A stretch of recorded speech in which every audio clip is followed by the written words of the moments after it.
Yeah, hello, Santa Monica Studios? Yeah, I think I just found you your God of War movie beta.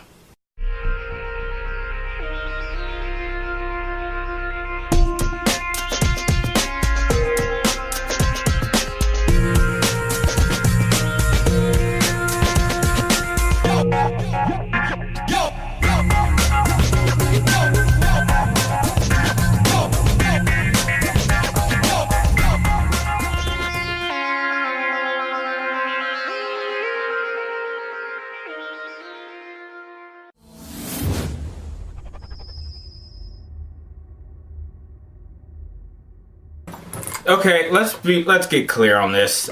This will have a spoiler zone by the end of the video, so prepare yourself. This movie should not be called Wrath of the Titans. It should be called Wrath of the Titan, because there's only one Titan in this entire movie.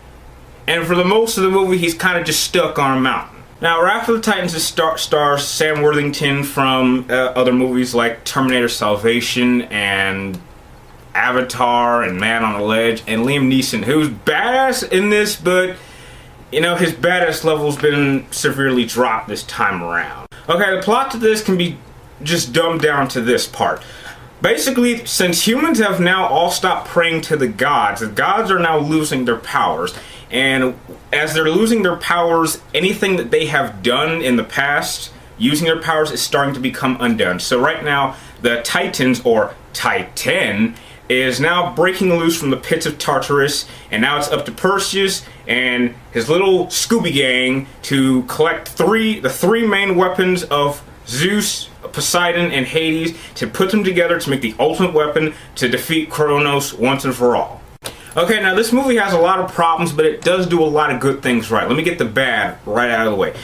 The dialogue is really corny, it's just cheesy. It's not very good, and it's just stereotypical, you know, something needs to be done, and I'm gonna say it like this, like a badass. And, you know, I don't have anything against Sam Worthington's acting, but I don't know. Add a little bit more into your character. Perseus is like the most bland hero ever. I mean, there's nothing about his personality or character. He makes a little character development, but that doesn't happen to like the very end of the movie.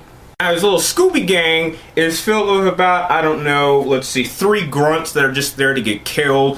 One stupid bitch who won't shut up. A warrior queen, and a dumbed down son of Poseidon who calls himself the Navigator.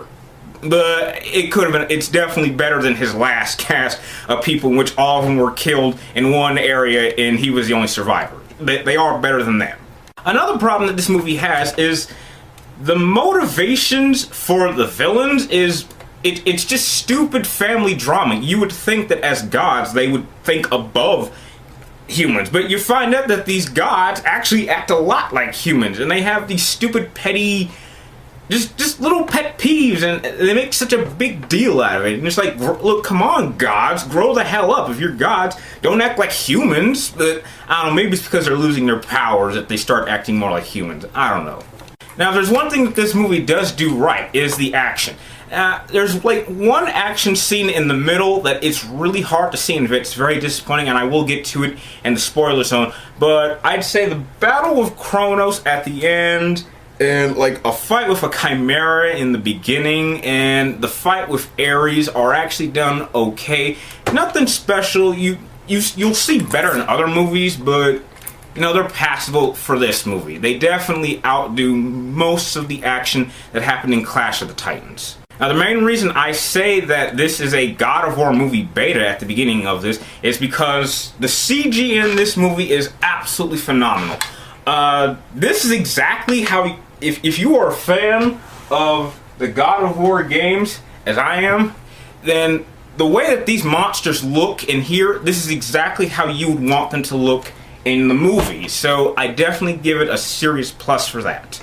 I went into this movie with a pre-rating of giving it a 7, and it did end up being a little bit better. So I'm going to give Wrath of the Titans a 7.5. If you're looking for a good time at the movies and you don't feel like seeing Mirror Mirror like I didn't want to, then go ahead and see it. It's a good movie, not a great movie. You will have some fun of it. Some parts you're going to be like, why the hell are they going in this direction? But you'll get what you want. If you're a fan of Greek mythology or a fan of God of War, you will enjoy it legitimately. If you like this review, please like, comment down below, and subscribe up top. And stop the video now, because we are right now about to go into a spoiler zone. Hit it.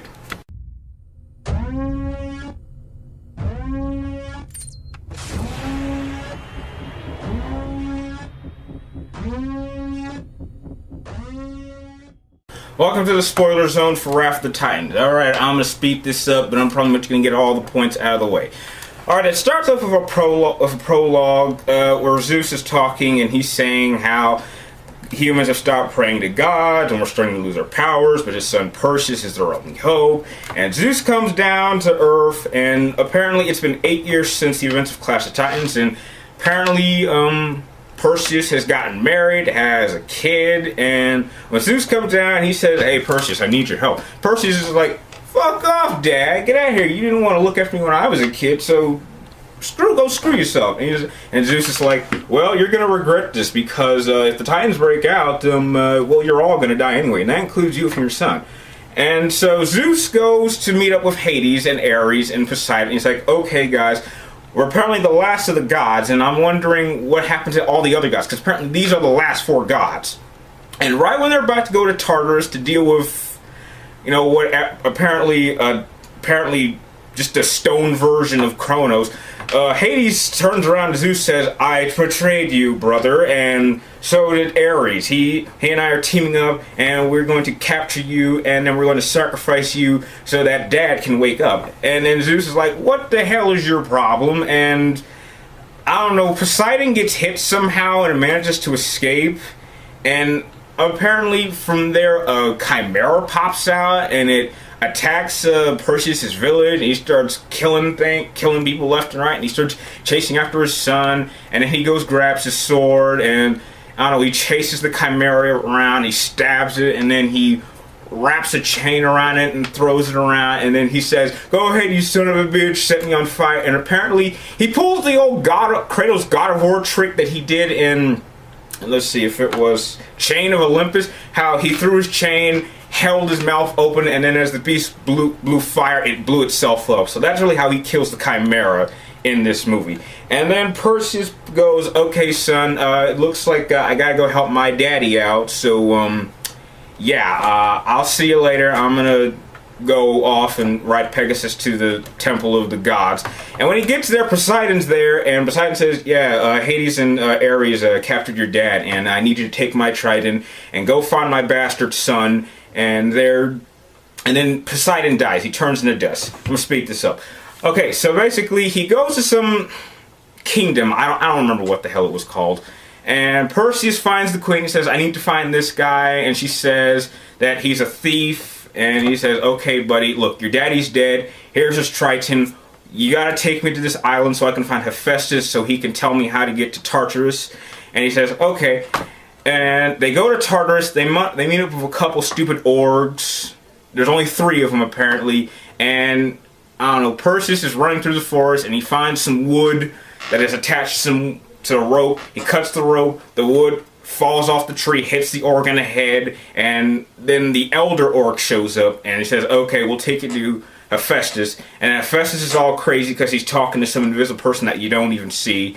And then they say, "Okay guys, I'll help you get to Tartarus because I built Tartarus, I built all these weapons." So basically, in order to defeat Kronos, you have to get Zeus's lightning bolt, Hades' pitchfork, and Poseidon's trident. And you already have the trident, so we need to go down to Tartarus and get the other 2 weapons. To speed things up, they get into the labyrinth that leads to Tartarus, and apparently it stretches for like 50 miles. So, you know, they're walking, and you find that the labyrinth actually shifts, and it pushes them all the way to the forward.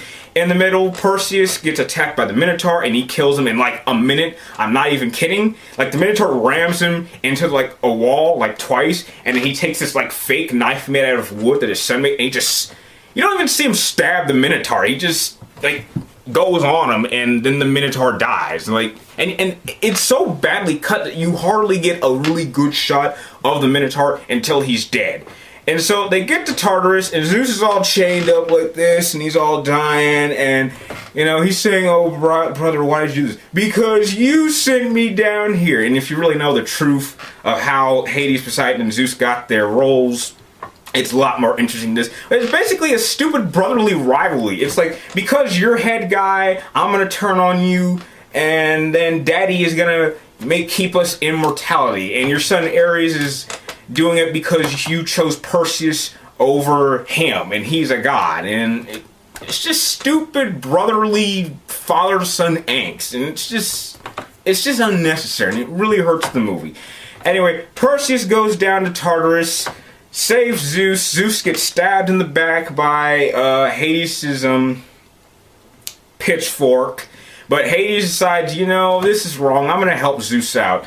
And they get back to Earth, and Hades shows up, and right when Zeus is about to die, Hades actually gives up the last, like, I'd say half of his godly power to Zeus. So now Zeus and Hades, like, are now buddy brotherly love, and they look the same, and, you know, they're fighting and they're kicking ass, which I did think that was really nice to see Hades and Zeus team up. And Perseus gets into a fight with Ares, who has like the lightning bolt, because now Perseus has the Triton and the pitchfork, and he stabs Ares after Ares is kicking his ass for like, I don't know, 5 minutes. And he gets the lightning bolt, and he combines them together into like this ultimate lightning rod, and then he flies towards Kronos. He goes in Kronos' mouth, flies down his throat, just throws it, not like throws it like a spear. He just drops it down Kronos' throat, and it blows up his body, and that's how he beats Kronos. He basically just dropped the spear down his throat. And then at the end, Zeus dies, and he says, you know, I'm sorry I wasn't there for you, but, you know, be there for your son, and don't forget us. And so Zeus dies, Hades loses his powers, so now he's a human now, and then the movie pretty much ends there, and I'm not sure if there'll be a sequel. But, you know, the story's okay, and that's really all I have to say about the spoiler zone. If you liked it, like, comment down below, and subscribe up top. And like always, this is Brian at 3TR Spoiler Zone, and I will see you next time.